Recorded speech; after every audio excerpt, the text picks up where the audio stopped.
നിങ്ങളുടെ പാർട്ട്ണറും കൂടെ ഒരു വീക്കെൻഡ് ട്രിപ്പ് പ്ലാൻ ചെയ്യണം. കുറച്ച് ഉൾപ്രദേശത്തേക്കാണ് നിങ്ങൾ പോകാൻ പ്ലാൻ ചെയ്യുന്നത്.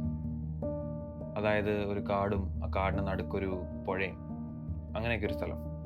അപ്പോൾ ആ പുഴയോട് ചേർന്ന് തന്നെ ഒരു ടെൻ്റ് അടിക്കാനും അവിടെ ഒരു നൈറ്റ് സ്റ്റേ ചെയ്യാനൊക്കെയാണ് നിങ്ങളുടെ പ്ലാൻ. അങ്ങനെ നിങ്ങൾ അവിടെ ചെല്ലും. കുറച്ച് ടൈമൊക്കെ സ്പെൻഡ് ചെയ്യുമ്പോൾ ആ നാട്ടിൽ തന്നെ ഉള്ള കുറച്ച് തലതെറിച്ച പിള്ളേർ നിങ്ങൾക്കും നിങ്ങളുടെ പാർട്ട്ണർക്കും ശല്യമാവുകയാണ്. അപ്പോൾ നിങ്ങളുടെ പാർട്ട്ണർ ഇത് ചോദിക്കാൻ ചെല്ലും. അങ്ങനെ നിങ്ങളുടെ പാർട്ട്ണറും ആ പിള്ളേരുമായിട്ട് കുറച്ച് വാക്കുതർക്കത്തിലൊക്കെ ആവും. അങ്ങനെ ഒന്നും രണ്ടും പറഞ്ഞ് അവന്മാരതും ഇതൊക്കെ പറഞ്ഞ് അവന്മാർ പോവും. നിങ്ങളുടെ പാർട്ട്ണർ തിരിച്ച് വരും. അങ്ങനെ നിങ്ങൾ സമാധാനമായിട്ട് ആ നൈറ്റ് അവിടെ സ്പെൻഡ് ചെയ്യുകയാണ്. തിരിച്ച് പിറ്റേ ദിവസം രാവിലെ നിങ്ങൾ എണീറ്റ് നിങ്ങളുടെ വണ്ടി പോയി നോക്കുകയാണെന്ന് മനസ്സിലാവുന്നത് നിങ്ങളുടെ വണ്ടിയുടെ ടയർ ഒരു ഗ്ലാസ് ബോട്ടിൽ വെച്ച് പഞ്ചറാക്കിയിരിക്കുകയാണ്.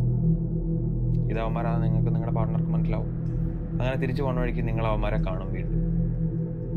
അത് കഴിഞ്ഞിട്ട് നടക്കാൻ പോകുന്ന ഓരോ സംഭവങ്ങൾക്കും നിങ്ങളുടെ ജീവൻ്റെ ഒരു വിലയുണ്ടായിരുന്നു.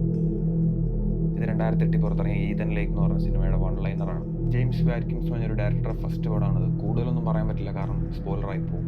നിങ്ങൾക്ക് ഈ സിനിമ ഫ്രീ ആയിട്ട് യൂട്യൂബിൽ കാണാൻ പറ്റും. എന്തായാലും നോക്കാവുന്നതാണ്. വളരെ എൻഗേജിങ് ആയിട്ടുള്ളൊരു ഹൊറർ സർവൈവൽ ത്രില്ലറാണ്. ഈ സർവൈവൽ ത്രില്ലർ സിനിമകളുടെ ഒരു ക്ലീശ ക്ലൈമാക്സ് തന്നെ പൊളിച്ചെഴുതിയിട്ടുണ്ട് ഈ സിനിമ. അക്സെപ്റ്റ് ചെയ്യാൻ പറ്റാത്തൊരു ക്ലൈമാക്സ് ആണ്. അപ്പോൾ എന്തായാലും കണ്ടു നോക്കാം. സിനിമയുടെ പേര് ഈതൻ ലേക്ക്. യൂട്യൂബിലുണ്ട്, ഫ്രീ ആയിട്ട് കാണാം.